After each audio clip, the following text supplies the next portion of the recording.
and welcome to another edition of Literary Inquiry. I'm your host for this evening, Reginald Willingsworth. Now today, we are covering one of the greatest writers and playwrights of our time, William Shakespeare, as we dive into one of his many, many sonnets.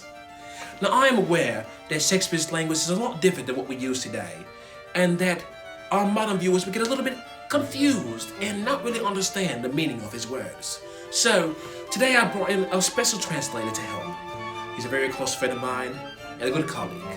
Please welcome Rodney Banks. Rodney, it's so splendid for you to join us today.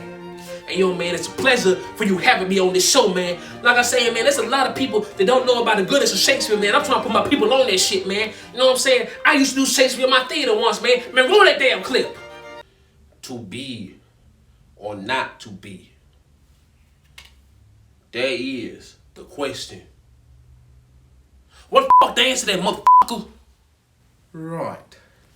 Now, as you follow along with us, I will be reading you the original version written by Shakespeare himself. And I will be breaking this shit down for you so that all you modern niggas can understand what the hell he talking about. Because it's some good ass poetry. That is correct. And you will be helping our viewers get a better understanding of his work, right? Hell yeah, nigga! Splendid.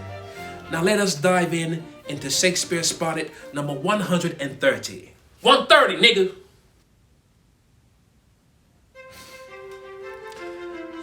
My mistress's eyes are nothing like the sun. Coal is far more red than her lips red. When I look into my girl's eyes, I see death. And that red lipstick don't do shit for her. The devil's balls have be redder than her shit. If snow be white, why did her breast be done? If hair be wires, black wires grow on her head. Compared to a breast of a 120-year-old woman, I'd rather look at her shit than look at my girl's gray ass, saggy ass breast. And don't talk about her hair. When she takes that shit off, that shit look like fucking Medusa.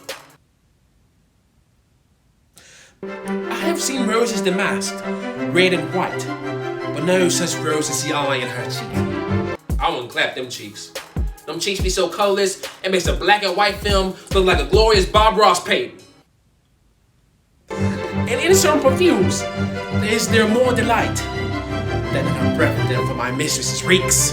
Crest toothpaste and Listerine don't do shit for her breath, man. Every time she open her mouth, it look like she be eating raw onions and shit. She need a Tic Tac or something because her breath stink. I love to hear her speak.